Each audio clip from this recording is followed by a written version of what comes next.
there's really not much I'm afraid to share about my personal struggle. And I think when people see that I'm struggling, they realize that, we're all in this together. We're all going through the same things. And because I'm a little bit more cavalier with what I'll share, it sort of fortifies those relationships. People feel like they know me better because I'm sharing something that is exactly what happened to them yesterday. Welcome to episode 141 of the AFT Construction Podcast. And today we have a special guest, Zach Dettmore. And I've known Zach for many years now, and Zach has just an incredible personality, very driven, very informed. He spent a lot of time refining his business model.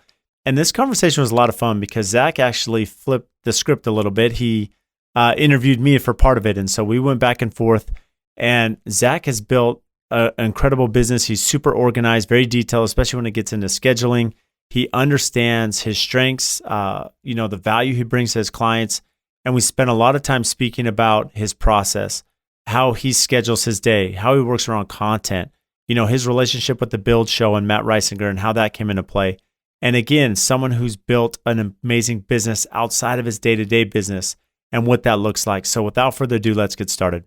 This past May, we had an amazing Contractor Coalition Summit. This was in Nashville with Nick Schiffer from Menace Builders and Morgan Molitor from Construction to Style out of Minnesota. And we are now up for our second round of the Contractor Coalition Summit that'll be in Huntington Beach from Sunday, November 6th through Wednesday, November 9th. Go to contractorcoalitionsummit.com, sign up, register. We have some amazing partners that'll be there sponsoring the event, amazing attendees that have already signed up. It's limited seating. We're only allowing 30 to attend. And again, this will be all things pricing, profitability, contracting, client expectations, scheduling, and of course, marketing and social media. Everything that we wish we knew in our business from the very beginning is all going to be wrapped up into just a couple days. So we'll see you there in Huntington Beach in November.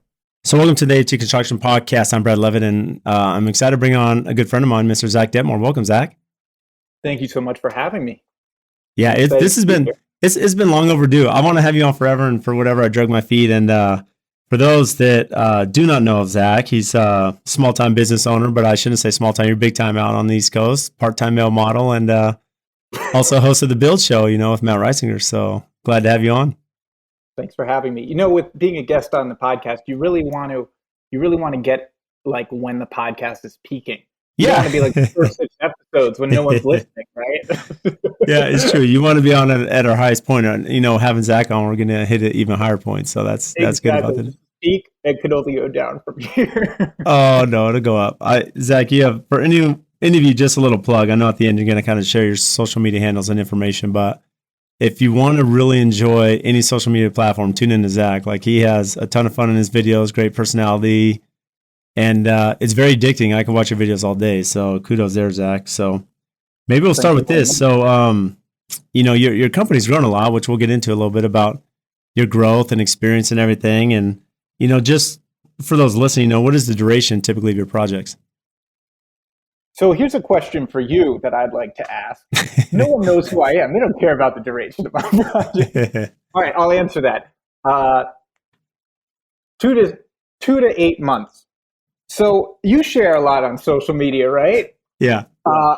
And one of the things that's so difficult is modulating what you're sharing, because everyone's going to look at Brad and say, he's got a secret sauce. It's not his work ethic. It's not that he's been grinding for years and building skills. It's his plumber is why his jobs come out well. It's that, project manager he's got. If I can get that project manager on my jobs, everything will be clean sailing. So how do you sort of modulate when you want to keep your cards close to your chest, but also to get that good content, you want to put out helpful tips about how you run your business and who's in your business? Zach, that's a really good question. It's interesting. I was just speaking with Nick and Morgan about this. We had that summit, right? And one of the questions was like, well, why, a lot of us, they asked me specifically, said, Brad, like your superintendents and PMs have social media handles, which is kind of unique. And they're posting, especially as Paul Lundgren, who works for me. I mean, he's He's super active on the platform, and there aren't you worried about like people DMing him last night? So they're like, I mean, you got to have people poaching like your people. Like this happened to us. People have poached our people and taken them. Yep. And it's interesting. I've over the years, I've thought a lot about this, and I think the easiest way to answer this is when I was coming up in the industry, no one wanted to help me. I mean, honestly, like being a young guy, I couldn't get architects to call me back. I couldn't get designers. There's other builders here in Scottsdale, had no desire like to help or mentor in any way. And so I found that, through the social media platforms that we have, like now, Zach, like you and I built a friendship, even though we're not together, we're on opposite coastlines essentially, but we met at these build shows, we've been friends online. And it's through those connections where I've like gained a lot of insight and information and changed my businesses. What I found is that the reality is like for you, Zach, like anyone that wants to build, they're not you. Like they don't have your personality, they don't have your drive, and you kind of alluded to this, like they don't have your experience. I mean, I've listened to your experience on Modern Craftsman. I mean, you've been grinding since high school. You've been doing this for a long time, and people may look at Zach and say, okay, well, he's this overnight success, but no, I mean, you've been doing this for like 20 years, a long time. And it's the same thing here that I feel enough confidence in like my brand, my culture, my company culture, that I know that I take really good care of my people. I know that we have a great friendship. I know that there's a lot of things that I do to challenge them, but then I'm also supportive in a lot of ways. And so really, I'm not worried about them leaving because I've worked for other companies and I know, I don't want to say how good they have it, but we're fortunate to have what we have. And so I'm not as worried of them being poached. And more than anything, when it comes to sharing information or business practices, in construction, the more people that are running their business right and communicating and setting systems and understand how to price. We just did the summit. I had 7 of my competitive builders come out and I taught them everything, right, that I'm doing. Wow. And to me, it's, rising tide raises all ships. I knew you had a couple locals there, but that's pretty impressive that you had people write, several out of your market there was only 30 people there? Yeah, there's only 30 and with 7 of them were from Phoenix, so brutal. Yeah. And I'm competing against them essentially, but I'm like, but here's at the end of the day, here's when I talk about like pool plan scheduling, I'm doing that. So like, why not teach everyone through YouTube, my channels, so that they can pool plan? Because if they're scheduling effectively and we're using the same trades, well, now, it's going to be better overlap for me and more availability. And hopefully we could clean up the chaos. I mean, the reality is construction market is chaos. And so if as a builder group, this isn't about to collude, it's not to like control pricing in a market. It's really how do we create level expectations and playing fields for our customer base too, because a lot of them don't know. And if none of us are communicating that well, it just makes it really difficult for everybody. I love that you say that, because I've sort of come around to that mentality that a rising tide raises all ships. I think that's what you're getting at.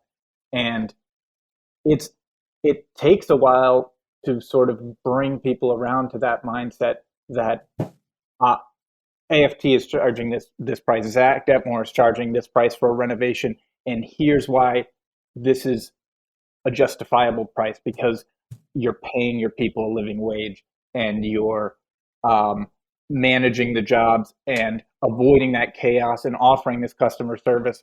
And it's a mentality to not be in competition, but to sort of better the whole industry. But there are people who are new that are, it takes experience to sort of get that mentality, because especially now with, at least in my market, there are a lot of people starting businesses because it's very easy to go out and sell a couple $100,000 renovation because there's not enough labor force, right? So the experienced people have long lead times, and it's tough to push that mentality on someone starting their business. Hey, don't sell that for $100,000. Here's why I would sell it for $250, and you should go out and get the proper insurance right now. You should do this properly so you're sustainable if the market, if we have issues long term. But you're right. I love it. Well, I love what you're saying. Well, hold on, Zach. I mean, this is what's interesting. I mean, you touched on this a little bit, is that, you talked about the education side.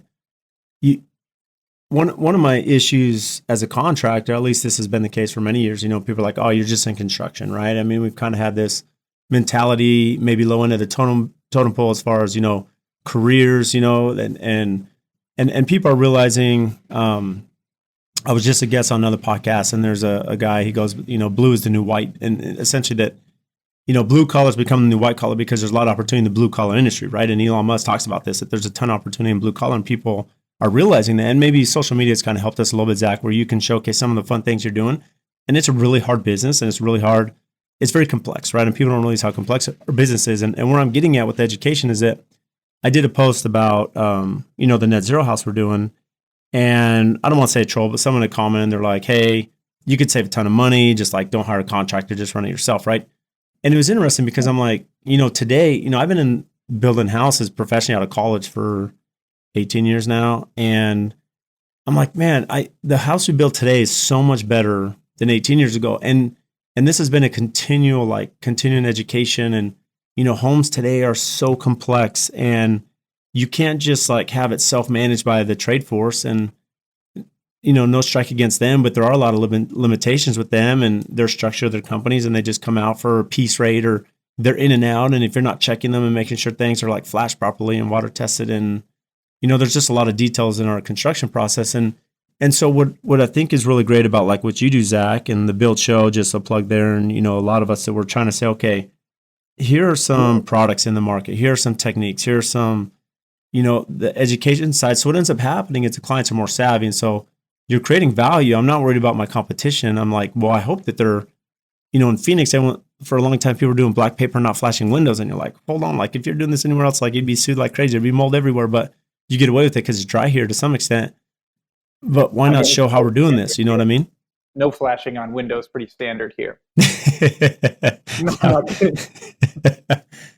I don't think that worked very well in New Jersey. But the reality is, the more we can educate the clientele and the public and then our trade partners, it's a great idea. Why not do that? There's enough work for good qualified builders, and really what you're creating value, and people see that. I've noticed that my clients see that value, and they know that, hey, like every day as a company, AFT, we're striving to be better than the day before. And we've made a lot of mistakes in our career. We could spend 2 hours of podcast talking about all of the mistakes I've made, but, I know that every client gets a better experience and a better process and a better product because, we're continuing to like learn and educate and do all we can, and, along those lines.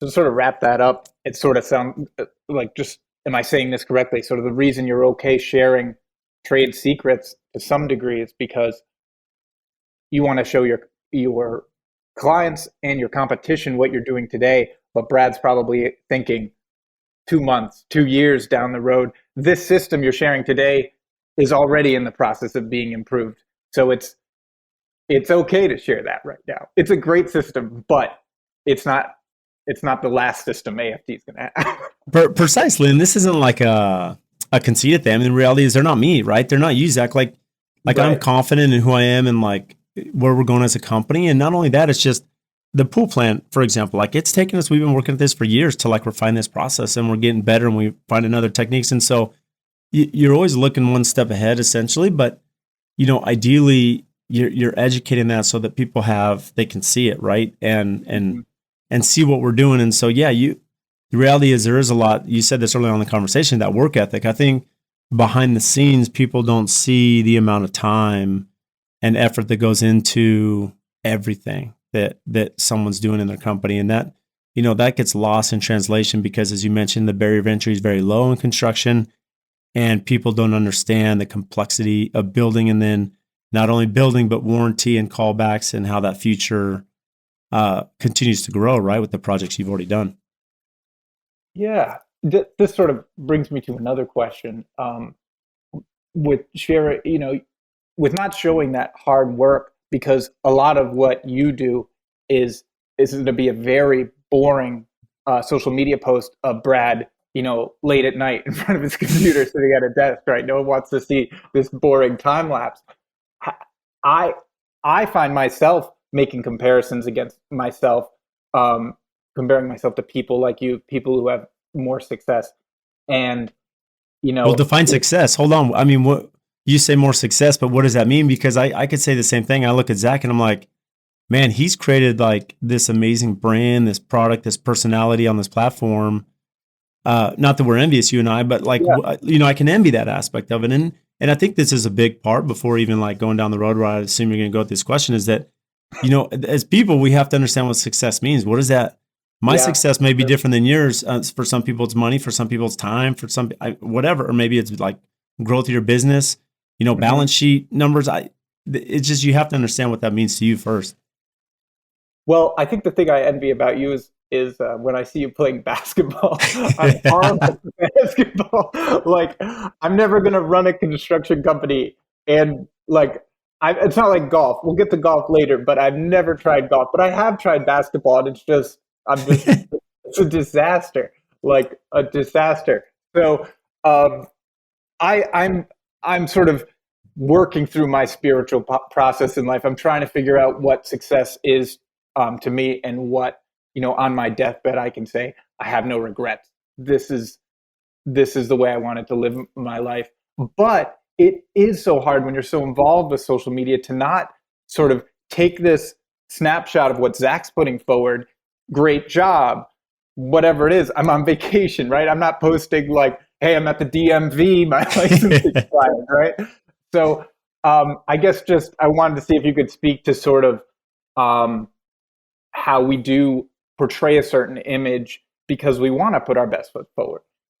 Yeah, that's a really good question. I think, and I'll give kudos to you, Zach. I think you do a good job about this. Is that, and maybe I'll start this way. When you and I had dinner, when I was out there in New York last time, and we went to dinner, I was speaking at that LinkedIn conference, and one of the most interesting comments at that conference the night before was there was a lady who's very popular on LinkedIn. She's in the medical field, and she spoke about it from the female perspective. She said, there's maybe a pressure, or at least she feels that from her perspective, from a female, that I Mm-hmm. always have to be like this perfect mom. I have to be like a business professional. I have to look a certain way, have my makeup done, my hair done right. And she said, why? Like, there's all this pressure on me. And so what she started doing is she just went on LinkedIn and she'd be super organic. I'm getting on, I'm in the morning, I have no makeup, my hair's not done. And she's like, for me, that was a huge deal because everywhere I go, I'm with makeup, even when I go to the grocery store, right? Right. And it was interesting because really what she was trying to convey, she said, look, the reality is you just have to be yourself and people will connect. And yeah, you're going to have people that criticize, like, because you're always going to have that. But for the most part, this network you're building, they're going to connect because they see you for who you are. And so to that point, Zach, I think for me is that sometimes maybe we look at other people at their growth or how many likes they got or comments or maybe views on a certain post.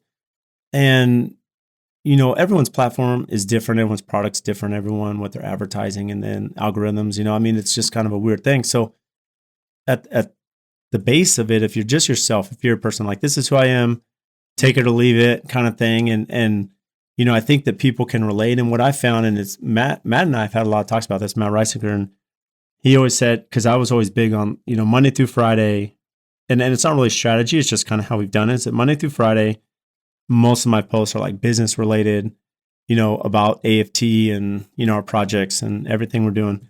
And then weekends, a lot of times, and you'll see this, Zach, I'm doing stories like at the kids' soccer games or, different events, or playing basketball, whatever it is. And so what ends up, Stop the basketball one. yeah, a lot of basketball. There's a lot of basketball for me.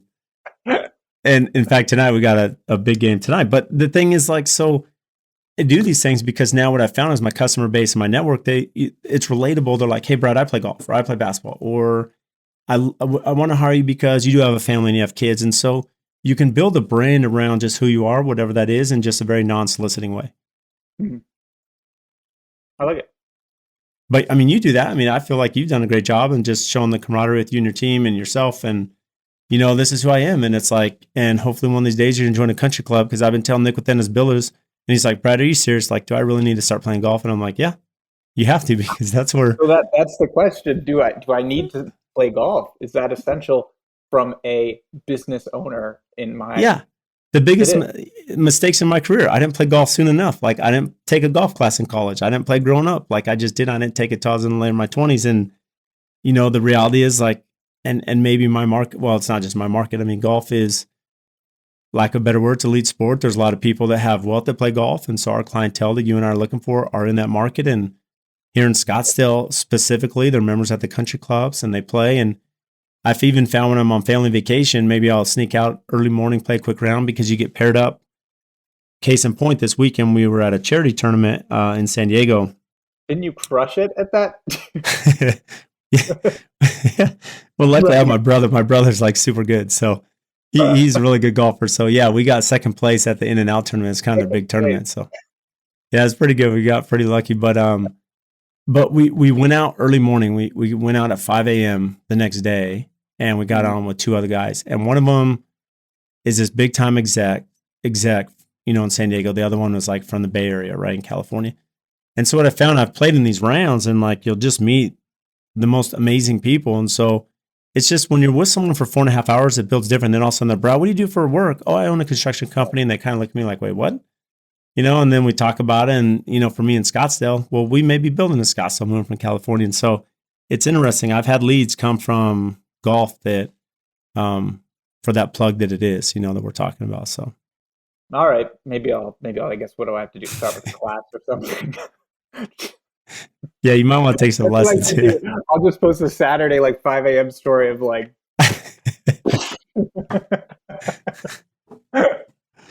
Well, call all call up right. Nick, man. You and Nick need to call up, go get some lessons together. You can meet halfway. Meet in Connecticut. Yeah. Oh my gosh. All right. Golf So it is. hold on. Before you keep hammering me with questions, I'm gonna ask you. So like, why did you start social media? I started social media because my pastime is mountain biking, uh, precisely downhill mountain biking, which is some of the more dangerous It's types. super dangerous. Like, how have you not killed yourself yet? Like I have seriously, it's so dangerous. I have a lot of concussions, two wrist surgeries, broken both wrists. I just had surgery on one, but I had one particularly bad crash where I broke this wrist, and so I was sitting on job sites, nothing to do, and just sort of telling my team members what to do. So I just started posting pictures of little tricks. Like I posted one of how to use clamps to store wood on your miter saw, and another one how to use clamps to connect your laser level. Just we're all clamp focused. We Yeah. can and that was pretty much it. And I connected with. I feel like there were only a couple construction specific feeds at the time on Instagram, and this was back in the heavy filter day. Like everything was this like sepia Yes. filter, right? Um, and so I just sort of started there, and the more connections I made, the more relationships I made, the more it stuck. And I gained a lot from that because I basically got into the trades at 13, worked for the same company for a decade. I was, uh, I never, and this wasn't high end work. So I always wanted to do better and better, and realizing there was this whole world of people who did want excellence, and realizing that people knew so much more than me and I could learn so much, was just such a gift. It's interesting. I mean, when did you start to see your growth really increase? Because one thing, it's interesting. And the reason I bring it up is because everyone's follower base is different. And I know that some of the connections I've had have a big amount of followers. They'll reshare maybe something I've done. And you'll gain a couple followers, but what's interesting is you've shared some stuff about me a couple of times, and all of a sudden it's like, bam, 800 followers. I'm like, man, Zach has this like incredibly loyal fan base that you've built. And you probably don't even know that because I'm telling you this for the first time. But, how have you cultivated this very unique network?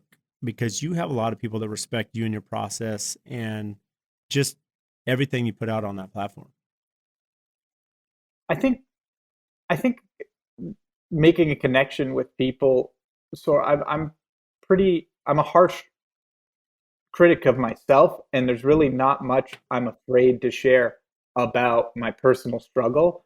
And I think when people see that I'm struggling, they realize that we're all in this together. We're all going through the same things. And because I'm a little bit more cavalier with what I'll share, it sort of fortifies those relationships. People feel like they know me better because I'm sharing something that is exactly what happened to them yesterday. Like the other day, I shared a video of I dropped a gallon of paint on a several $1 million house's driveway. And I was just like a gangster. I picked up the gallon of paint like this. Like, would you? I mean, you have pretty large hands in basketball. You'd probably be fine, but like, who picks up a gallon of paint like that? Yeah. So I picked it up, and then I went, poof, and I was like, and then this is when I showed up to the job. So it's like, circle driveway, manicured lawn, and I just like rang the doorbell. I was like, just letting you know.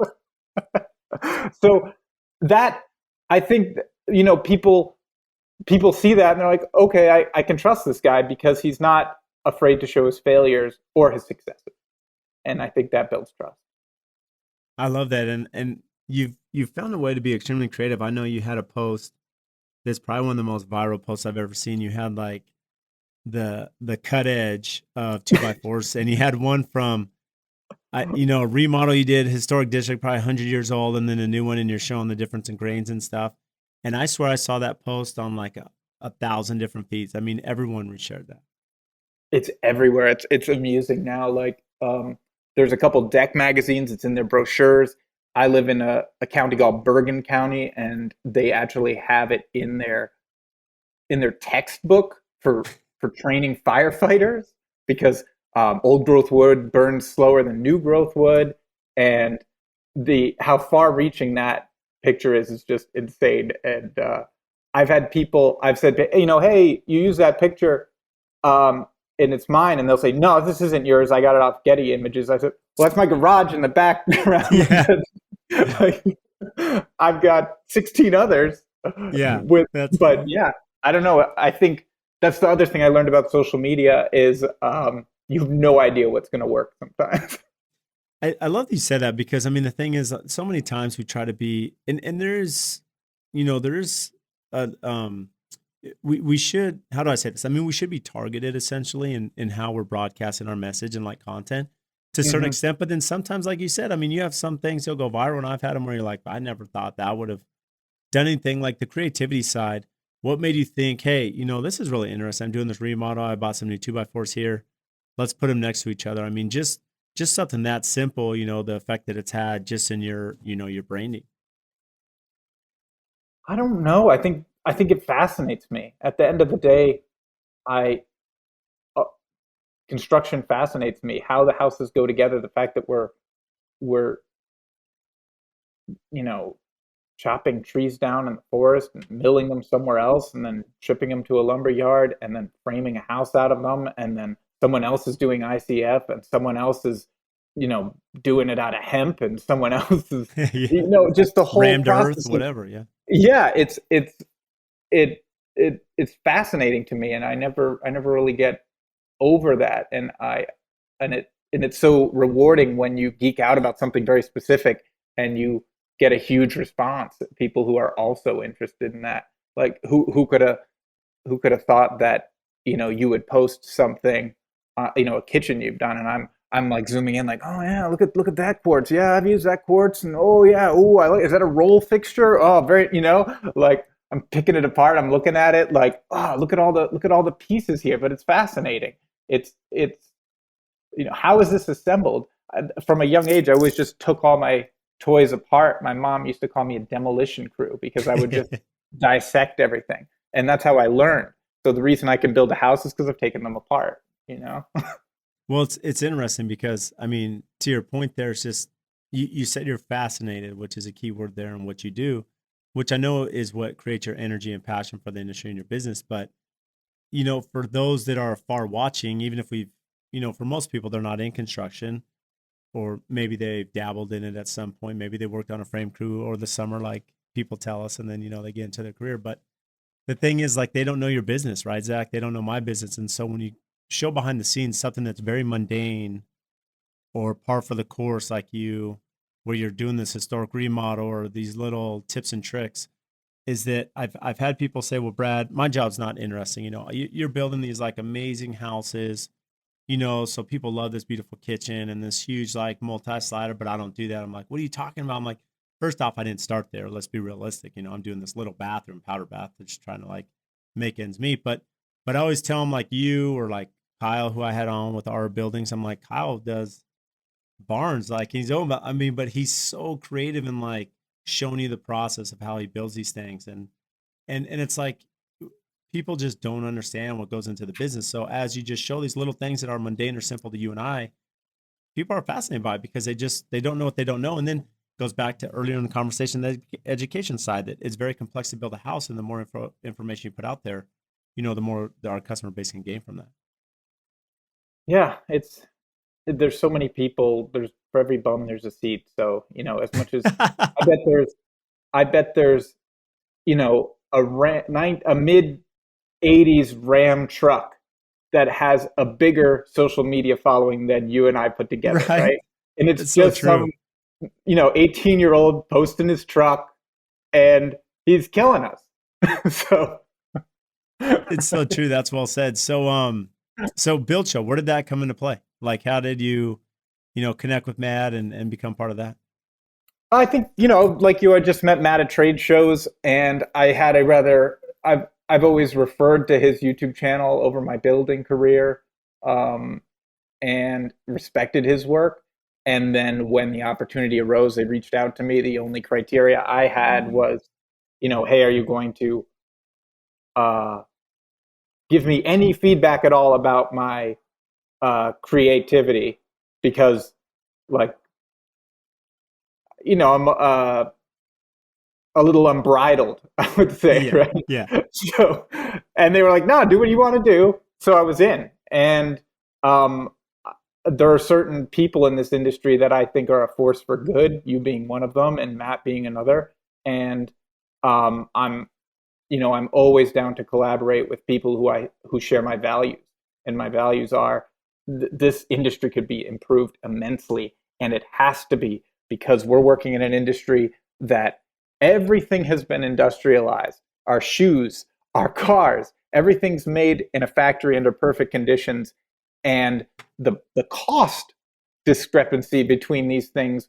Um, like if I asked you, Brad, hey, I got $8 million, go build me a Ford Mustang. You couldn't do it, right? Right. There's And no way. but for 8 million, I could buy plenty of those. Yeah. So I think we need to we need to educate people, and it's a pleasure to be associated with them. And it's also kind of like a form of, it kind of boxed me into having a different route for creativity. Like they needed a certain quality, they needed better sound, and I was like, all right, I guess this will sort of elevate my whole social media game if I have to put a little bit more work in. And um, it has. It's been a gift, just because now my wife and I will have like a content meeting. We'll script these things, write them out, and now instead of me just sort of jumping in front of a camera and being like, okay, I'm going to give you all this information off the top of my head, we've sort of picked out the salient points, and we're putting better content forward. For those of you that have listened to the podcast, you know how big of a fan we are of Build-A-Trend, and that we have used this software for the last 4 years. And many of the guests that we brought on the podcast are also Build-A-Trend users. And in this day and age, with as busy as all of us are in construction, as complicated as it is with escalation pricing, lead times, tracking, organization, all of us need a good project management software to help simplify and organize our business. And there are a couple features that we love a ton about Build-A-Trend. And one is the owner portal, the other is the daily logs. And these are features that we use daily, right? Half of my clients are out of state. And as an owner, it is so imperative how we communicate with our clients, with our team, with our customers. And through Build-A-Trend, this allows us that quick connection. They can check at any time. We can communicate with them. We're up to date. This has actually helped us win jobs, win projects because of that organization, especially at pre-construction. And Build-A-Trend also offers a ton of service on the back end, training and understanding and workshops, to help us use their software effectively. They also have the podcast, The Building Code. To learn more, head to buildatrend.com/AFT to get a 60-day money-back guarantee on your Build-A-Trend account. That's 60 days to make sure you love this product with no pressure, and I know you will. This episode is brought to you by Pella Windows. When it comes to building homes at AFT, almost every project has Pella Windows. And they've been just an incredible partner of ours. And locally, Sammy and Adam, they are not only amazing business partners behind us, but they are super close friends. And I speak on the podcast all the time about the importance of relationships, right? Relationships with our customers, with our vendors, with our suppliers, because at the end of the day, I'm only as good as those that help our brand and assist us in our projects to take it from the ground up all the way to completion. And if we didn't have partners such as Pella, there's no way we'd be who we are today. Over the years, we've built this amazing relationship. When we call them or email them, they respond. They're quick. Their company culture, their integrity, their honesty, they are always there to do what's right for us and the customer. They can do anything from small replacement projects to large custom homes and even multi-million-dollar commercial projects. And also, when you think about their product line, they can do ultra contemporary, historical preservation, and large traditional projects. So for anyone, any scale, any size, they're the ones to call. They're here local. They have an amazing Instagram. Make sure and give them a follow to see what they're doing. So if you need windows and doors, give Sammy and Adam a call. We stand behind Pella. We love what they do, their culture, their brand, and especially their quality. And if you want to learn more about Pella Windows, check our show notes. We'll have everything tagged there so you can give them a follow and have their contact information to reach out. It's interesting. So, without getting into specifics of your agreement, I mean, what you mentioned it's up to your game, preparation and video content and just being more knowledgeable about the topics you're discussing. But, from a content creation side, what does that require of your time? The investment side. Are you doing a video a week, one a month? I mean, because where I'm getting at is that all of us have to multitask. All of us have to understand how to properly plan and manage our schedules, projects, whatever it may be. And some of us are better than others at handling all the responsibilities in your life. And like you've just now added more buckets, right, that you're trying to hold. How do you manage just the time and just the value and what's required of that? I'll pull up my schedule and I can tell you exactly how I do it. So how do you schedule? What do you use for your scheduling? I just use like an Excel sheet. But that's great. And do you plan like week ahead, month ahead? I mean, how do you do? And before you tell me, I'm just curious what goes to your mind as you're building your schedule. Obviously it's loose because I still am, doing every single part of my business. But basically, if you want to focus on the social media workflow, I'm going to do TikTok and Instagram around, after lunch every day. So one of those is going out. And you're actually recording and posting or just posting? I'm just posting at that point. And then what I've been doing typically is batch recording. So it'll be, I'll do somewhere between 2 and 40 at a time.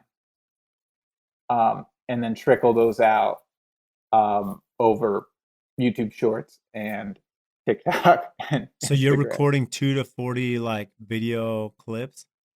Yeah. And then you'll batch them out. The 40 would be like a 15-second thing, right? Yeah. So who's editing it? I am. And I'll typically edit them as they're getting posted because there's such fast moving times, things can get outdated pretty quickly. Mm-hmm. And then are you, for editing, are you typically using like maybe iMovie, or are you going through the app, or it just depends on what the content is? If it's under a minute, it's in the app, and then YouTube is iMovie. Yeah. And so basically I'll do that every day.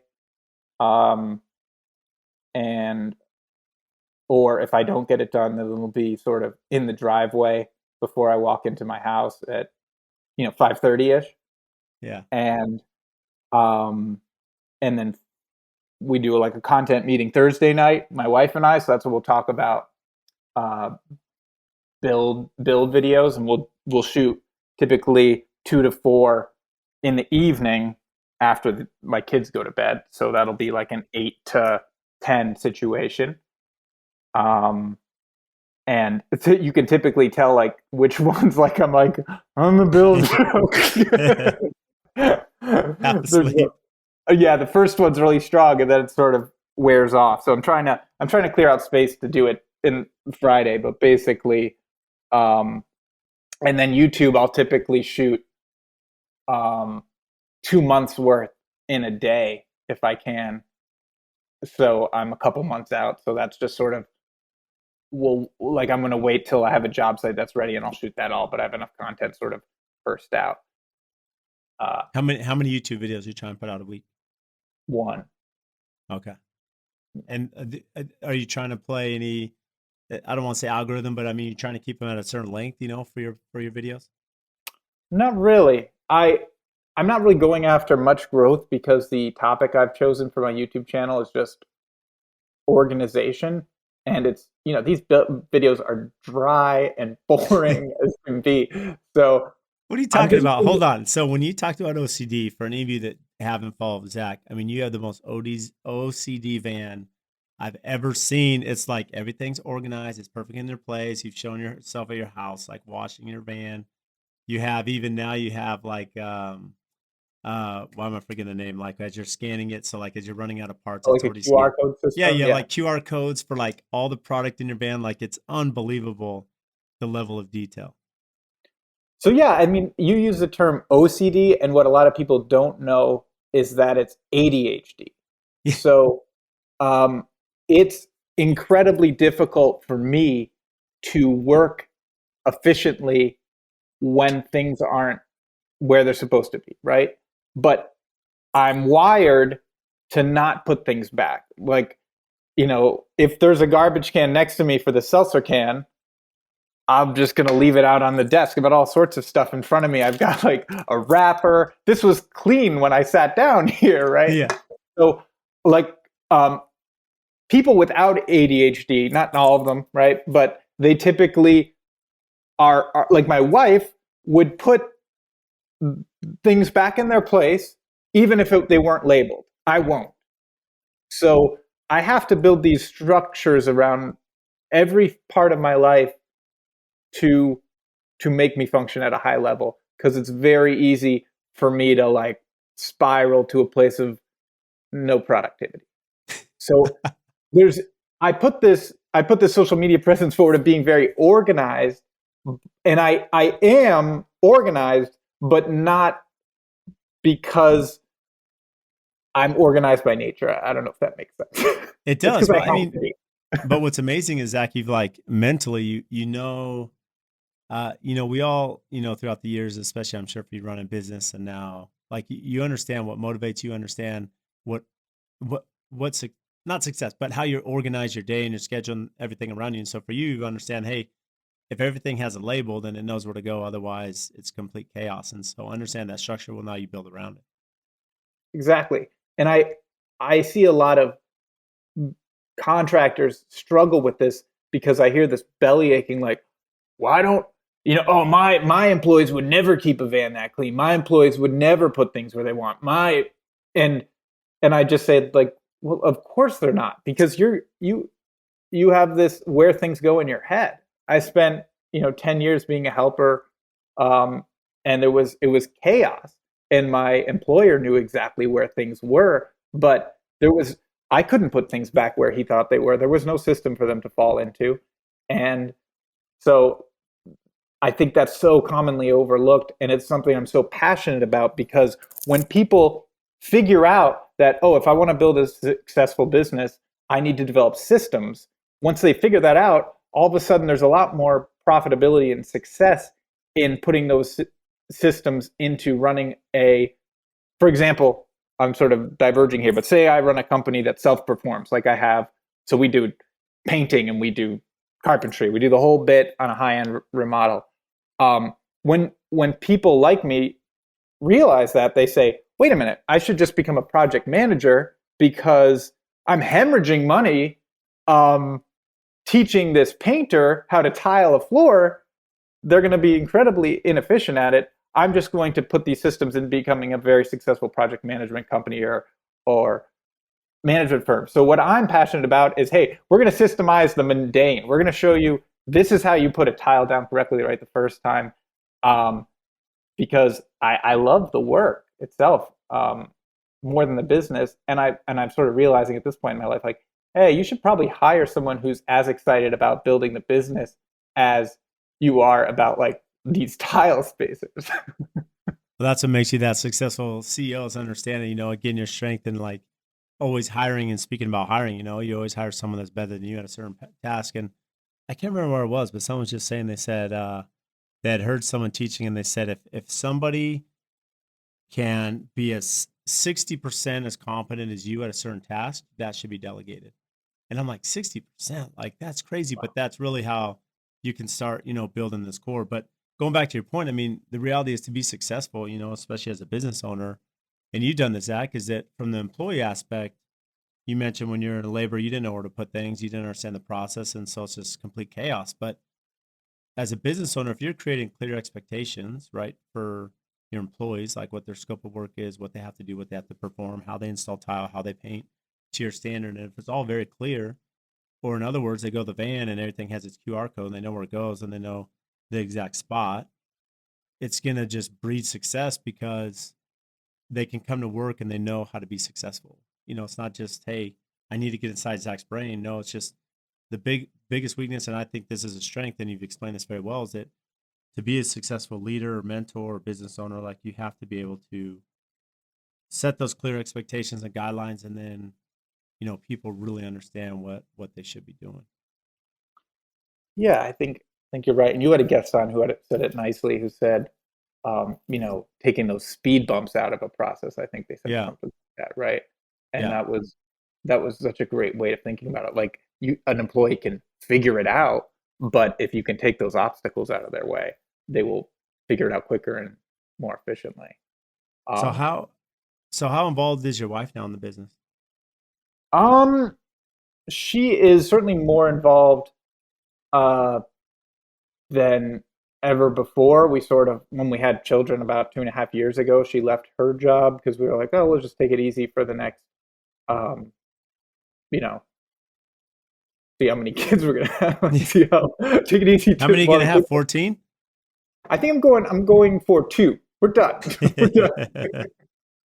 But she uh she is probably 25% of taking about that amount of work off my plate on the pre-construction, and then uh handling, like, she's pretty much all builder trend. So everything that happens in builder trend, I could pretty much delete the app. So I'm handling field ops and she's handling everything. And that's basically because our kids are young, they're at home with her, so she's able to um, still add a lot of value to the business, but not have to be in an office and commuting into Manhattan.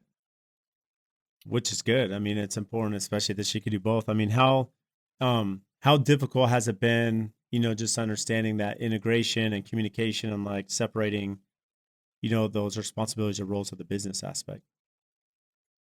I don't. It's been.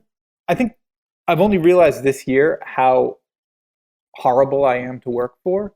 I sort of had this conceited idea that I was like a wonderful person, but she sort of gently let me know that, and my motto is sort of like, I don't ask anyone to do anything that I wouldn't do, and I'm not doing. But she's like, but you're holding yourself to this totally unrealistic standard. You can't expect that, and you can't expect people to like rake themselves over the coal the way you rake yourself over the coal if you screw up, right? So I think I'll be a better employer for her feedback, but I've had some hard lessons about um, my leadership, and I've also realized that I'm not great at it. And it, I don't know. I sort of brings me to a question you had, which we touched on, but I'll loop back to it. Is yeah. when you realize in business that and I'm going through this, that you're bad at something that you've been telling your clients you've been good at for like a decade in my case.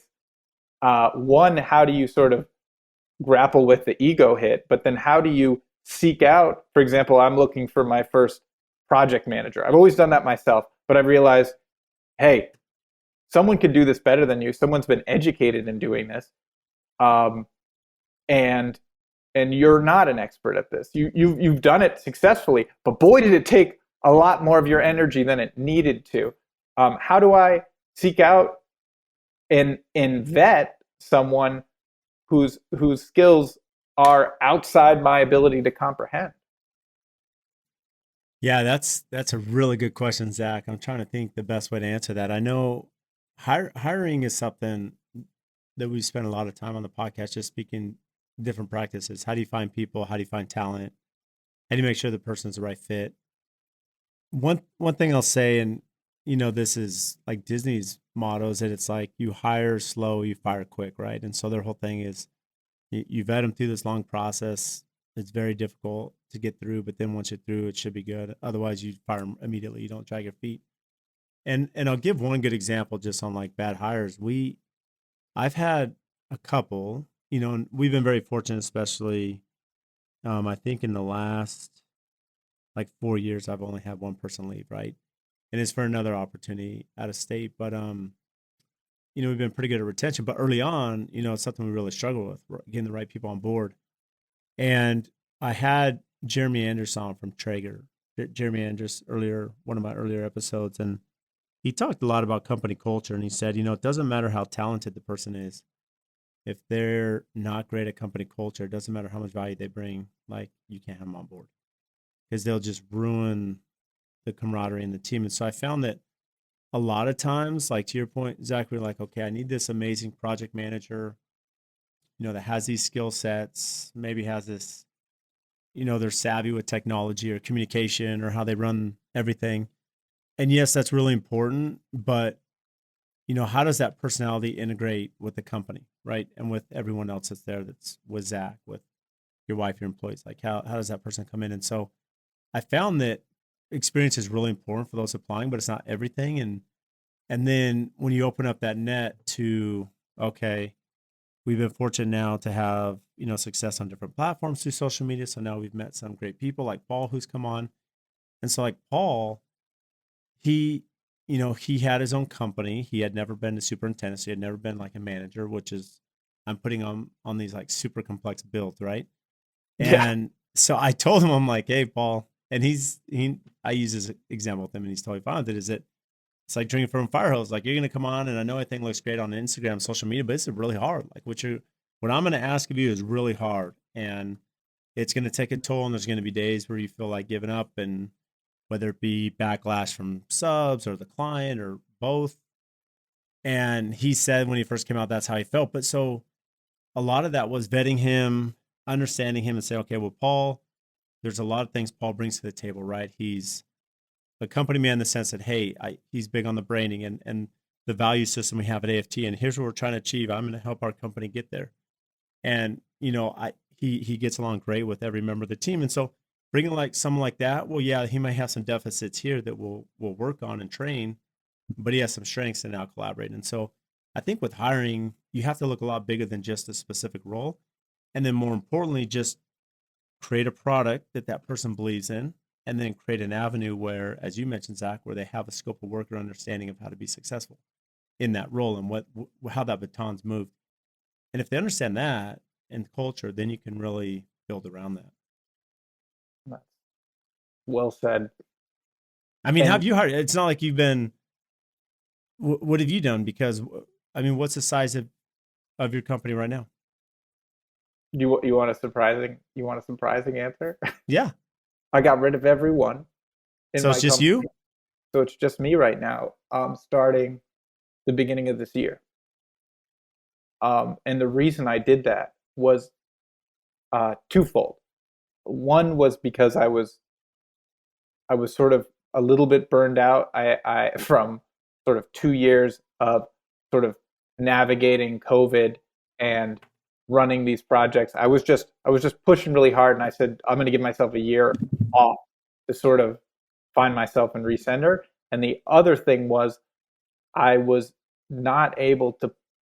My team was so good, I wasn't able to put the benefits and the future in front of them that they deserved, because I was I was not removing myself from the sort of daily um, tasks. And I I'm I've sold I've sold more work this year than than I have last year already. So I have by volume more work and no employees. Um, and I have two businesses now that I'm running instead of one. What are the Uh, two businesses? so I sort of broke off my company. I broke it into two. So originally we self-performed everything and we did remodels. And now there's a self-performing business that does cabinetry installs and millwork. And that's called Classic Cabinet Installers. And then my lead painter formed Classic Cabinet Painting. So we have sort of two sister companies that sort of refer back and forth to each other, and then we work together on projects. But the point being, I have no employees, and I want to make sure I wanted to take this year to build a business that when I rehired, I had defined roles and I had a defined vision, and we're getting up on that time because these projects are going to hit eventually. Thankfully for supply chains, who knows when I'll get my refrigerator. So, but um, yeah, it's a very interesting and precarious place I feel like I'm in, but it's also I've never had sort of more time with my family and a simpler life because I've had employees working for me for 7 or 8 years, and So it's how did one of the most difficult things in that is firing or terminating or laying off or whatever it may be. How did you handle that? so what I did was basically I told everyone you can I will help you start a business and I can give you enough work to probably keep you busy all the time. Um, or I'd be happy to refer you to work for someone. But by the calendar year, I can't have anyone working for me. I need I need to sort of do some soul searching, but I also need to be with my children. I wasn't satisfied with the amount of time I was being present with my kids, even though my body was there, Yeah. right? Um, I it sort of all came together for me. I was on an island in Maine, was off the coast. I picked a place to go on vacation. It was so remote because I wanted to just get away from work, and I was receiving calls, and it just ruined it. And it ruined it for my wife. It ruined it for my sister and my brother-in-law. I was just in a foul mood because of what was going on. And I was like, this doesn't happen again. I'm not doing this to my family again where I'm jeopardizing our trip. Because we don't do it that often. So um, I don't know. I'm rambling. I'm No, losing no, my you're not, train because of I thought. think what you're speaking about, like I can relate to, and I think everyone listening can relate to, is that, and let's just be real for a minute, because this is probably something I've never shared on air. Is that we all deal with that. I mean, for me, I've tried to make as much time as possible. I've realized with my oldest daughter's graduating high school right now, right? She next week Mhm. on Tuesday, and they grow up fast and they're off their own. She's off on her own. She's leaving the house, and what's interesting is a couple years ago, we go to Disneyland, with the kids. We're there. And I was dealing with the issue with one of my clients, and it made that trip like so miserable. In fact, I've been to Disneyland since then. And when I'm at this specific location at Disneyland, I get this anxiety because I remember There's these a little phone calls I had with the client. post-traumatic stress there. Yeah, it's like so traumatic. And fast forward, we're in Cabo, and it's like, the next summer. And I just had this like, and so sometimes it seems like every time I'm on vacation, like something goes wrong. And that's not how it is. It's just we run a business and it's very complicated. And so when you're sharing that story, Zach, I mean, it's super real to me because I look back and you just have these like anxiety moments dealing with certain issues, whatever they may be. I mean, my first time in New York, same thing. It's like we land in New York, we're super excited, and then I'm dealing with this client that things were not going great, and it just the anxiety, and it's like I'm not an anxious person, but it's hard owning a business. Like it's hard to balance and separate work from family, and then when that call comes in, because we're business owners, you're having to deal with it. Now it affects the mood of everybody else. Yeah. And if you want to be a present partner, if you want to be a present father, all of a sudden now your anxiety dealing with this issue is making you just feel guilty about how you're dropping the ball and compromising. And all of a sudden, it sort of builds to this crescendo of mediocrity and misery all while you're on vacation, right? Ostensibly recharging your batteries. And But how does it, like, I guess my question for you is, I understand the complexity with hiring and having people and, but now, like you said, you've sold a ton of work, you have a ton of projects, a bunch on your plate.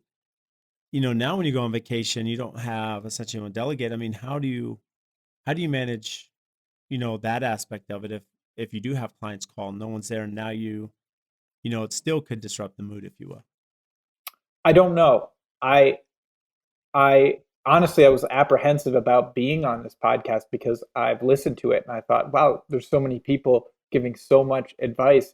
And I'm at this very interesting point in my career where I don't have a clear vision of what's right for me. I know I have a very clear, defined version of success of how my day goes. I spend a certain amount of time with my children. I always put them to bed. I do not want to be, you know, like I have my values figured out, but I don't.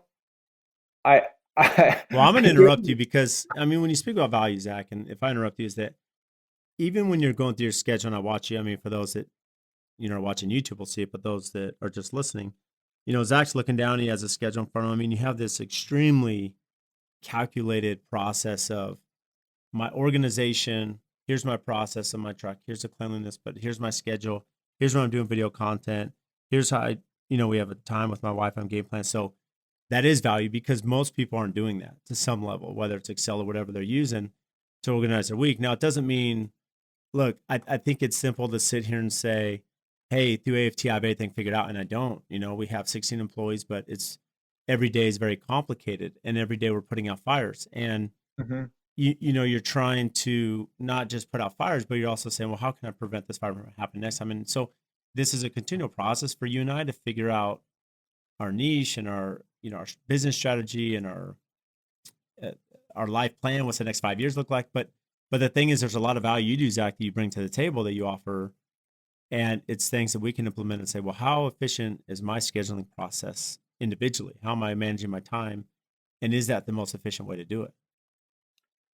Yeah, I think that's the one thing I felt this year. I feel more effective than I ever have because the last year for me was so much cleaning up other people's mistakes that happened on my job. And I have a very capable team.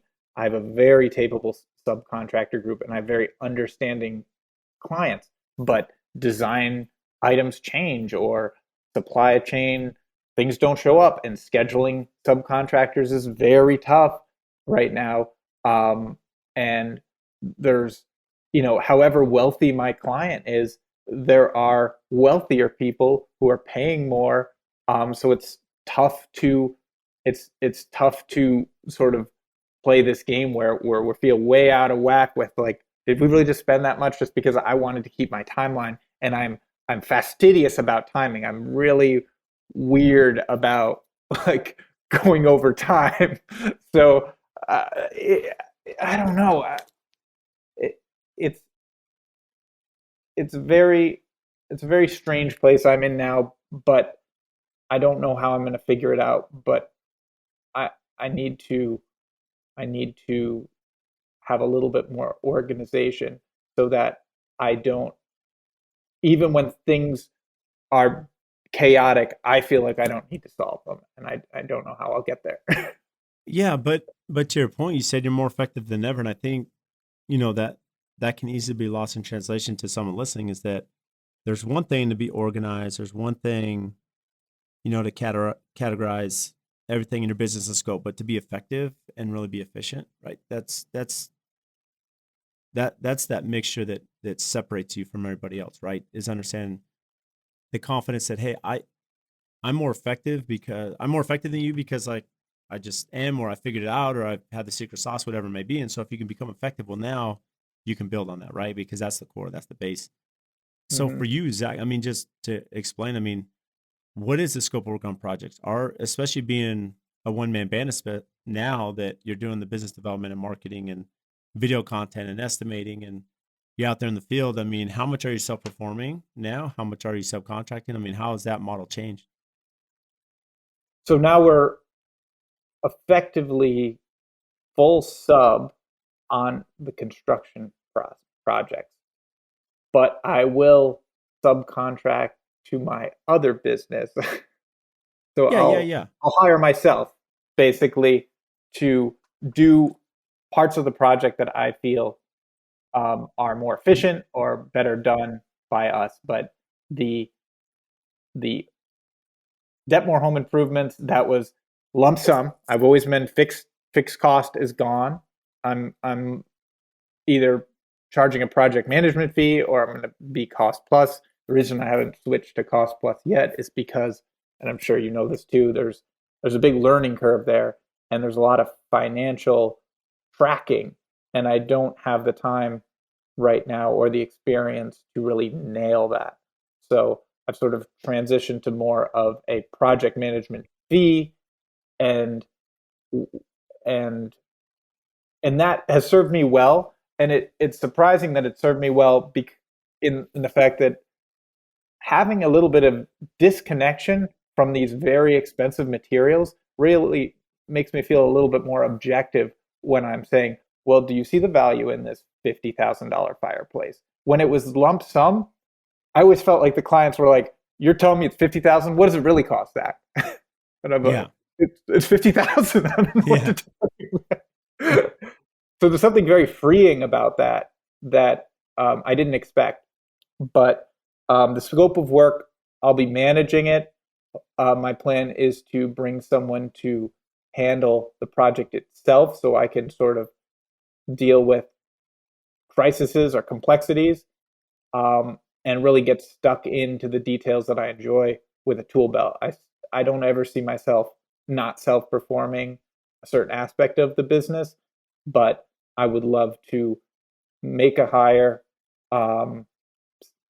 someone in the next couple months who could really offer the client a better experience when it comes to project management.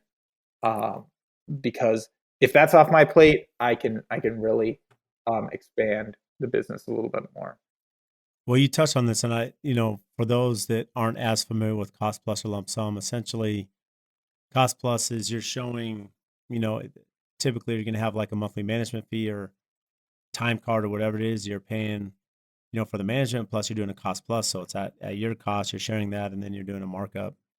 And it's not really a markup, it's just a cost plus fee that covers the overhead of the business. I mean, anything that takes around a business, as well as future warranty, I mean, it's everything that goes into you owning a company, right, Zach? But what most people in lump sum is like, hey, here's the price. It's 50 grand for the fireplace, but the risk changes. So on a lump sum, all the risk is on you, Zach. Like if you tell them 50 grand, that's their price, and you're dealing with all the risk. And you may win in some cases where you have some markup in there and you're keeping that, and then you may lose in others, as the economy changes or COVID, like we've dealt with. And whereas risk, on a cost plus is the client's taking the risk, but the client has to understand that, yeah, they're taking the risk of, just like the stock market, things can fluctuate, lumber, steel, or PVC, whatever you're buying. But at the same time, the benefit is they're getting your pricing, your discount that you're offering as a contractor, right?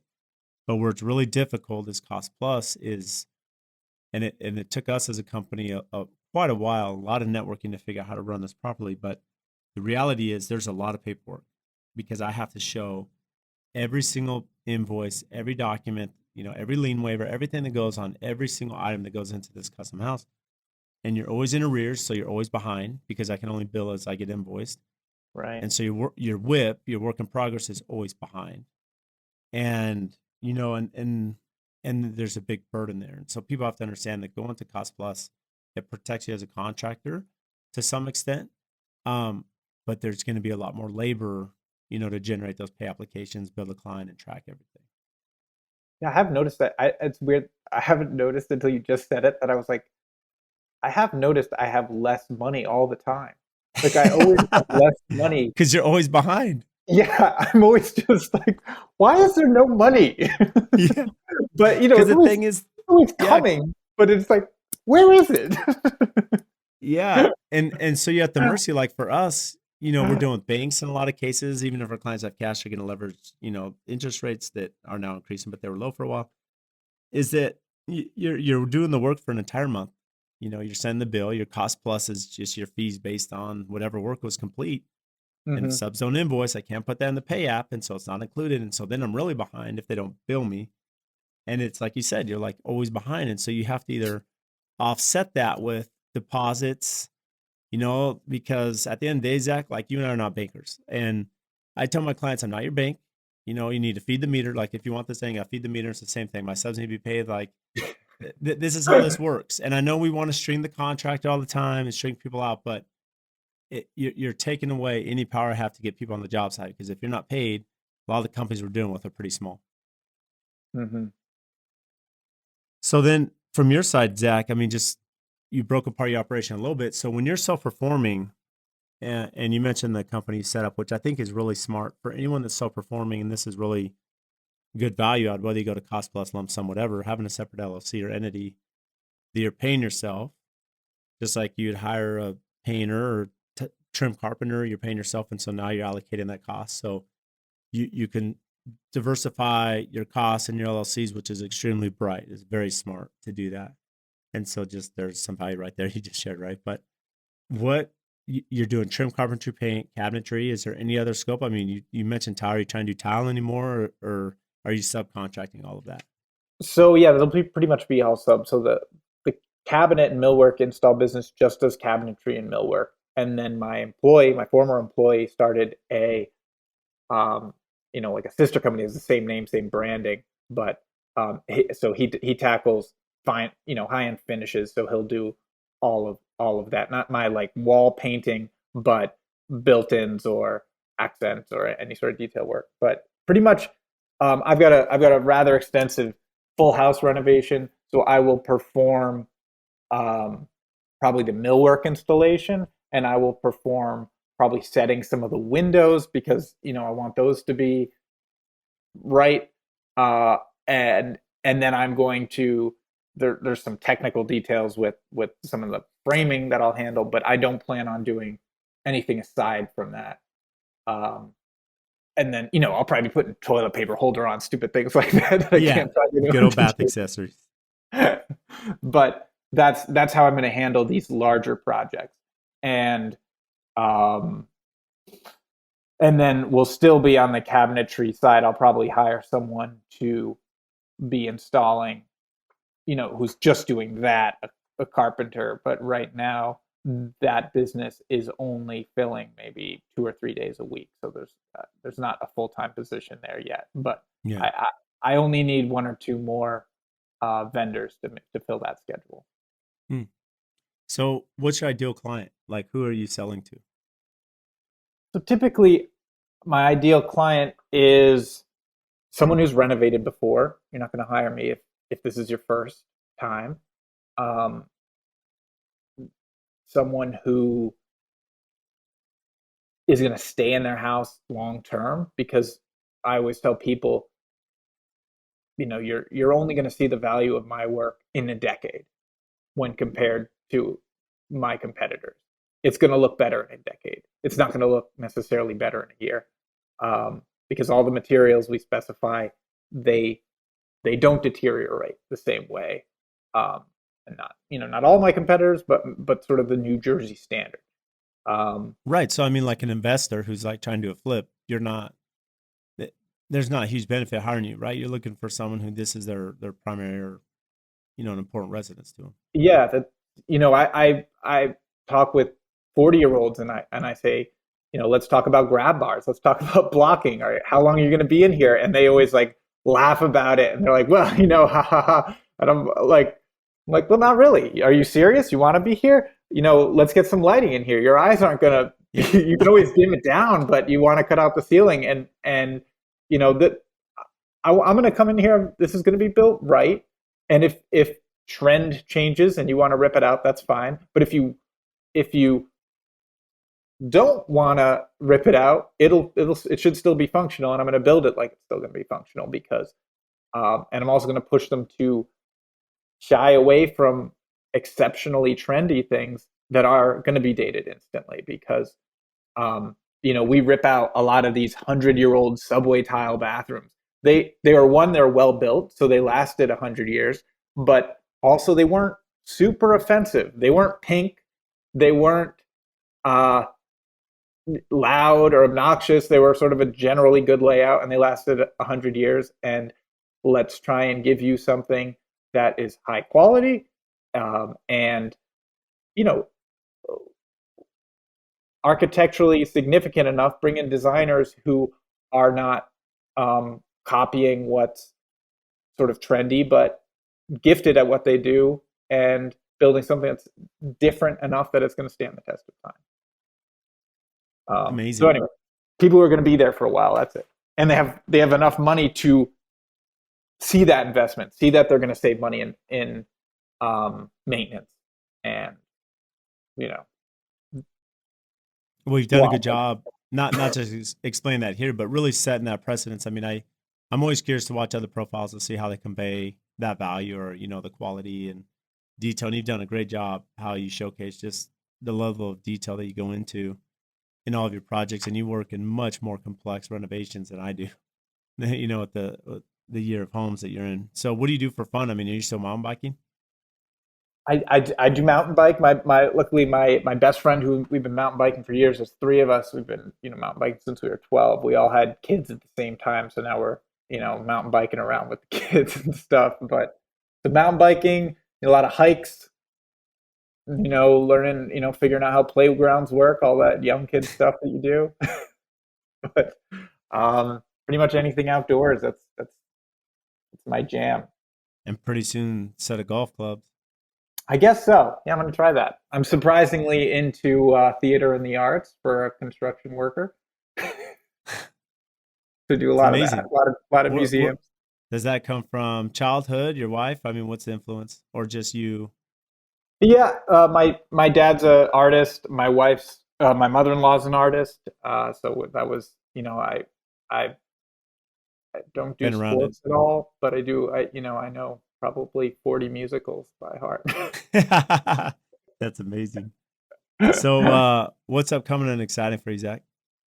We got a couple cool projects coming up. I got this. What do I have? I have a cool mid-century modern renovation, and I've teamed up with a really uh, great design team on it. So they focus on cabinetry. So they're sort of one of the more notable designers in the area. So I've been working a lot with them, and so they're going to handle that part. I'm going to handle all the construction, and it's a cool house because it was built in the 70s, but the company is still in business that made it. So we're getting all of the new windows are solid mahogany made from that same company in Massachusetts. So everything is going to be period replica exactly the way it was, except brand spanking new. So I love those sort of shape shifty renovations where you can't really tell what's new and what's old. So that's going to be a fun one. Probably start in September, unfortunately, because man, those cabinets are going to take a while to get. But that's pretty much it. I'm excited to keep learning and hopefully, uh, maybe make a new hire, maybe do that. It's a frightening and fun prospect, seeing if I can reinvent the business a bit. Well, it sounds like you've already done it. I mean, you're there now. It's just taking the next step once you're ready. So for What those, about you? What do you have coming up? What are you excited about? oh, that's a good question. I mean, we the my daughter graduates high school, so that's a big step just in the personal Hmm. life side. My youngest, we have 6 kids. My youngest starts kindergarten in the fall, so come this next year, school year, all my kids will be in school, which will be pretty neat. And project wise, I mean, we have some amazing things coming up, like that are super exciting. For somehow, Zach, we're in the process of 3 homes that are all building lazy rivers. So have 3 clients Wow. building, yeah, 3 lazy rivers coming in. They're all completely different. The style. One's modern, one's a little bit more transitional, and so and there's some other fun elements. And so we have the net zero home, that about, and that's been an Yeah, I'm amazing fascinated by that. Yeah, Matt came out, Rising, and we did some videos on the build show on that, and we have a ton of content that we'll release later on that house, and we'll finish that here in the fall and have a big grand opening. So if you and your wife get down to Arizona, we'll give you a tour, and so it's fun. That's really opened up some doors too of where's construction going, just from building science and sustainability and energy. And one thing, I had a guest on, they do rose water, which are like the clean energy, and Yeah, as that the was a grid fascinating one. yeah, as the grids become very unstable and we have a few projects with them, it's interesting how we condition our energy and what that means with battery backup and storage. And so these are just conversations that it's like, well, we better understand this stuff. And especially living in Arizona, not just from a power, but from a water, we're in the desert. We got to be less foolish on how we utilize our water and catch rainwater and water irrigation, and put in plants that are more succulent, arid, Hmm. to desert. And so just those things are very exciting, and we've gotten very involved with some of our clients that are passionate about that, and we share that passion. So that's fun. That's So, that's that's a good answer. I like it. and then for you, Zach, like for everyone listening, and if you're not following Zach, make sure you go follow him right now after this episode, because he's just Do it. amazing, and he's fun I'll to cut you a watch and check very entertaining. to Yeah, follow go me. catch it. So where can they find you? I am Dettmore 101 on Instagram and YouTube and TikTok.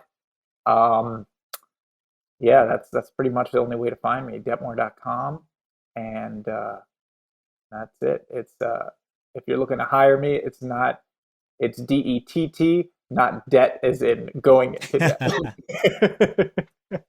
That's your tagline. That's a good plug. When you're not going into debt, it's DETT, not DEBT.